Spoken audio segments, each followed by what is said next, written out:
On suit le parcours de 5 jeunes attachants dans ce très beau film documentaire. Il est à voir en ce moment au cinéma. Il s'appelle Tout va bien et son réalisateur marseillais Thomas Ellis est notre invité. Bonjour Camille. Bonjour Thomas. Merci d'être avec nous. Merci. Alors avant de commencer, je vous propose qu'on s'immerge tout de suite dans vos images avec un extrait de la bande-annonce. Regardez. Aminata Silla a réussi un parcours d'intégration remarquable. Avec ses soucis familiaux, il n'arrivait pas à continuer ses études normalement, donc il a décidé de partir. Elle poursuit le projet de devenir infirmière ou médecin pour soigner et aider les autres.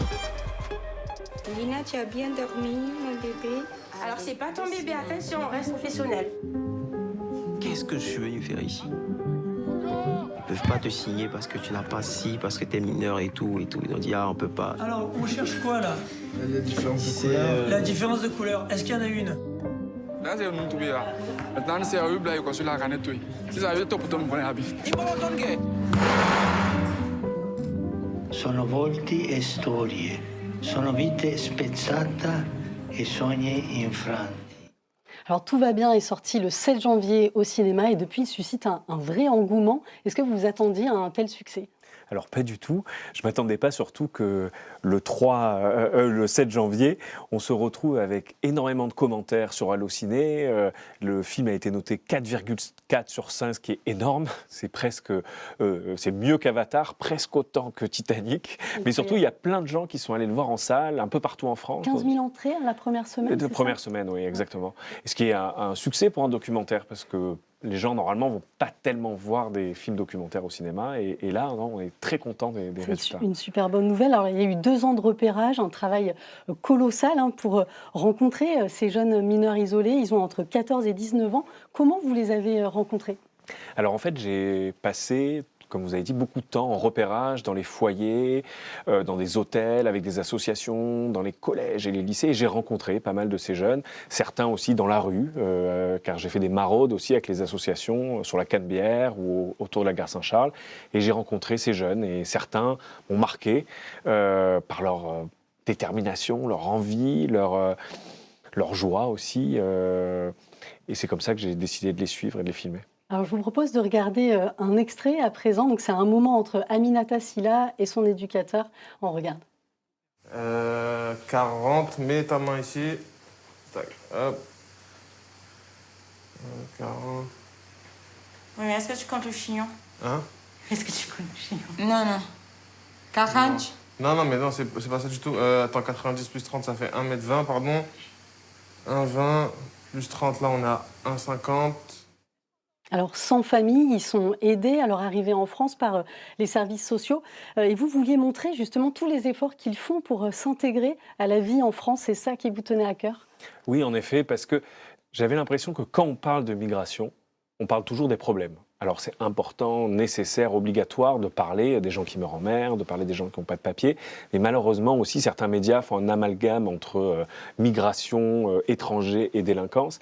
Et en fait, moi, quand je rencontrais ces jeunes et aussi les adultes, je vois des gens qui essayent d'apprendre notre langue, qui essayent de démarrer une nouvelle phase de leur vie, qui font tout pour y arriver. Et ça, j'avais la sensation qu'on le racontait peu ou pas du tout. Donc c'était l'envie de montrer ce courage, cette détermination qui force l'impression. Depuis le tournage, 1 an s'est écoulé. Alors qu'est-ce qu'ils sont devenus ces jeunes ? Alors Tidiane et Abdoulaye sont au lycée, ils suivent une formation, l'un pour être chauffeur routier, l'autre pour être menuisier. Aminata vient de finir ses études, elle a eu 16 de moyenne à son CAP et elle démarre une formation d'aide-soignante. Junior travaille au Sepia, un restaurant marseillais, et Rally, lui, travaille dans une entreprise de froid et de climatisation. La volonté, c'était de filmer à Marseille, parce que vous êtes Marseillais, la lumière de Marseille, elle est très présente dans le film. Alors c'était une évidence de filmer à Marseille, parce que moi je suis né à Marseille, je vis à Marseille maintenant, et donc c'était normal de filmer le film à Marseille, mais aussi filmer à Marseille, c'est filmer avec la mer en décor. La mer qui parfois, souvent a été un traumatisme pour ces jeunes, mais qui là devient peut-être aussi une lueur d'espoir, et le fait de d'arriver à dompter ses peurs aussi de ces traversées et de la mer Méditerranée. Alors il y a aussi un autre personnage très important dans votre film, c'est la musique, c'est l'ambiance sonore qui a été extrêmement travaillée. Vous avez associé l'orchestre de l'Opéra de Marseille, 43 musiciens. Qu'ont-ils apporté justement au film? Alors en fait, on souhaitait avec la compositrice Jeanne Suzine travailler dès le départ sur un univers sonore particulier qui permette de faire un lien entre le réel, car c'est un documentaire, et aussi les mondes intérieurs de ces jeunes gens, c'est-à-dire vraiment leurs sensations, leurs peurs, leurs angoisses. Et pour ça, il fallait qu'on travaille avec une matière organique. Et on a demandé à l'Opéra de Marseille, qui a accepté. Et c'est d'ailleurs la première fois que l'Opéra de Marseille fait la musique d'un film. Et ça nous a permis de faire ce film un peu particulier qui fait que le spectateur est aussi porté par le son, par les bruits, par la musique, qui ont été faits et fabriqués avec l'Opéra de Marseille, au GMEM, à la Friche de la Belle de Mai. Un travail fascinant, on le ressent vraiment en tant que spectateur. Le film, il est diffusé en ce moment partout en France, mais aussi donc dans la région PACA, notamment à Gap, Vitrolles, Briançon, Avignon, dans de nombreuses salles avec des projections de débat, avec des rencontres à la fin. C'est important pour vous justement qu'il y ait un après, qu'on s'empare aussi de ce sujet-là. Il y aura une projection aussi à l'Assemblée nationale, avec les députés de l'Assemblée nationale le 3 février. Pourquoi c'est important? Alors c'est important pour moi que souvent, parfois, on puisse avoir ces projections suivies d'un débat avec le public et donc là avec les députés.